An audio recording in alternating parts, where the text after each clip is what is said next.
Eso-Tarot, an esoteric interpretation of the tarot cards, is a project that I started a few years back. After noticing some Masonic and Templar imagery in some of the cards, I decided to delve deep into the symbolism behind them. This video is about the first card of the Major Arcana, the Magician. The Magician or Magus card is card number 1 of the Major Arcana. He is depicted as a man wearing a red robe over a white tunic, with an infinity symbol floating above his head. Around his waist is a serpent eating its own tail, also known as an oroboros. His right hand is stretched upward, holding a white wand or staff. His left hand is pointed downward, with his pointer finger distinctly erect. Surrounding the magician is an array of foliage including red roses and white lilies, with full stems and leaves sprawled about the frame of the card. In front of the man lays 4 items upon a wooden carved table, each representing the various suits of the Lesser Arcana, the Pentacle, Cup, Sword, and Wand. Despite the simplicity of this card, there is much symbolism to explore within the confines of the frame. To fully examine and decipher all the symbolism in this card, we must first examine the surrounding flora. In the top level of the card, we can clearly make out the image of red roses, like that of a wonderlandish sort. For those who have studied the symbolic meanings of alchemy, the red rose has a plethora of importance. The rose, especially red in color, is a symbol of wisdom, with the rosarium, or leaves and stems, symbolizing work or trial. As most visualize a rose to be the staple of romantic embodiment, the alchemists and occultists see it in a more intrinsic light. As flowers bloom in spring after harsh winters, most plant life is considered to be a symbol of rebirth. In antiquity, a more accurate interpretation is that of a spiritual rebirth after the death of the temporal. The red rose also depicts the ancient order of Rosicrucians, or the Rose Croix in the Scottish Rite degrees of Freemasonry. Scholars such as Dan Brown and Robert Lomas also suggest that the rose is a symbol of the bloodline of Christ himself. The foliage at the bottom of the card has a similar look when it comes to roses, but with white lilies scattered into the mix. The white lily appeared to be an odd choice of flower to display, as most associated in modern times with an anniversary or wedding. However, in older traditions, the lily was a flower mostly found at funeral services. This is because in alchemy, the white lily is represented as a sign for the soul of a departed loved one, having restored innocence upon their death. At a glance, combining a flower that represents rebirth with one that has its roots in receiving innocence post-mortem would seem rather odd, until we start to examine the man within the card. My interest was piqued first with the floating infinity symbol above the magician's head. Why would a card interpreted from a 14th century depiction have that particular symbol when the first known use of it was in 1650? Did Arthur Waite include a bonus hidden meaning behind the first of the Major Arcana? The infinity is a line that never ends and has no beginning. It always was and always has been. In one viewpoint, one could say it stands for immortality and an undying being. In a mathematical sense, it represents a number that goes on forever, a never-ending display that has no real answer. But this symbol of eternity also has a metaphysical symbolism, one worth duly examining. Within the concept of this icon, philosophers interpret the deep meaning to be that of broad concepts and the unexplained happenings that we can't understand as mortal beings. To summarize, in an esoteric view, the man depicted on this card has the power of immortality, has always existed throughout the eons, and brings to the world concepts of universal reality that we cannot humanly explain. Upon the magician's waist, we see a serpent eating its own tail, or oroboros. The word oroboros comes from the Greek words ora, meaning tail, and bora, meaning food. In ancient symbolism, the oroboros has been used in mystical texts and imagery since the time of the ancient Egyptians. In later times, it would be adopted by Gnostic Christians and Hermetics, as well by alchemists. In all usages of the symbol, its meaning is mostly unanimous. The oroboros stands as an interpretation of life, death, and rebirth.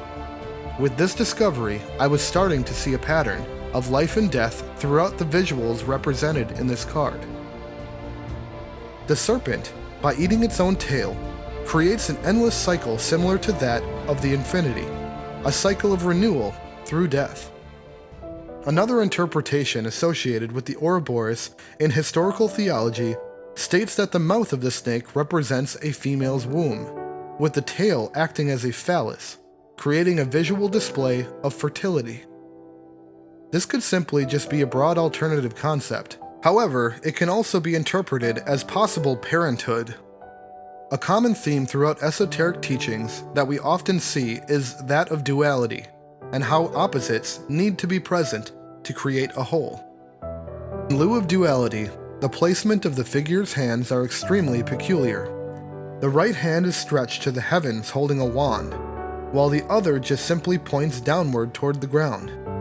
This leads me, as an observer, to conclude that the magician's true power comes from the heavens or some astral realm, while the body is firm to the earth, as his source of magic is gripped tightly in the right hand.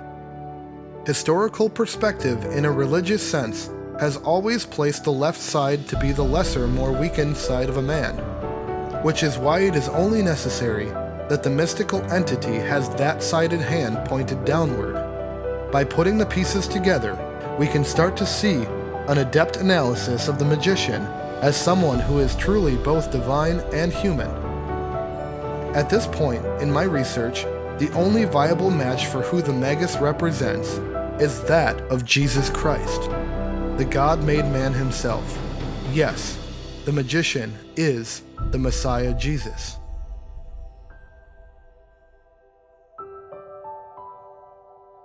Upon his body we can see a red shawl, and in many artistic depictions of Christ, he is seen wearing a red garment. Red, in a symbolic sense, is seen as the color of power, strength, struggle, and love. Jesus himself saw several trials and tribulations, his last being that of self-sacrifice. Christ states that he is the way, the truth, and the life, a true testament to the power and strength inside the human God and his works. The last bit of information needed to seal my belief for the magician's true identity comes from the table before him and the contents displayed.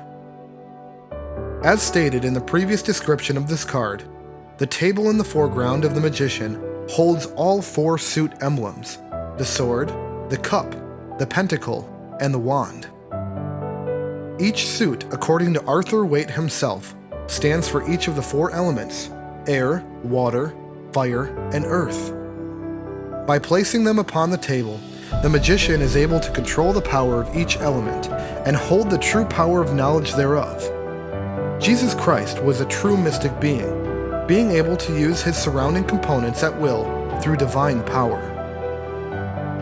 In Matthew 27, we read that the winds raged as clouds formed over the earth in a great storm, and when he expired, there was said to be a great earthquake that split the ground open.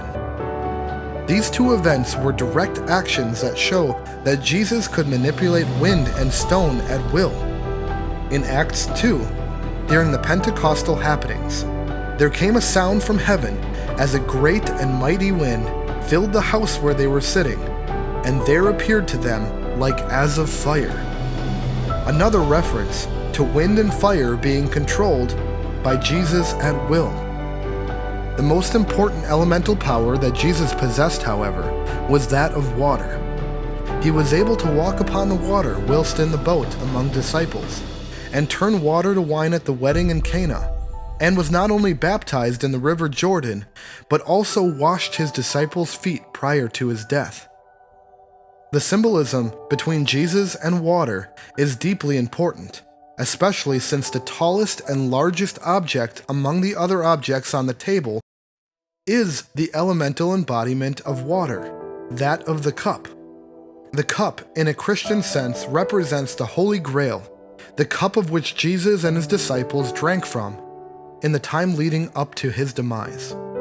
The Grail is perhaps the most sought-after artifact in the world, as it once contained the living blood of Christ and became a physical covenant between God and man. In historical theory, the Grail itself is said to be the very secret that the Knights Templar were guarding from the world. Although, as seen in Dan Brown's book, The Da Vinci Code, the Grail may not be a cup at all. I want to thank you for joining us in our first installment of Eso-Tarot. I am your host Mitchell from the Eleusinian Society, and I thank you for joining us. Make sure to like and subscribe for more videos on the way.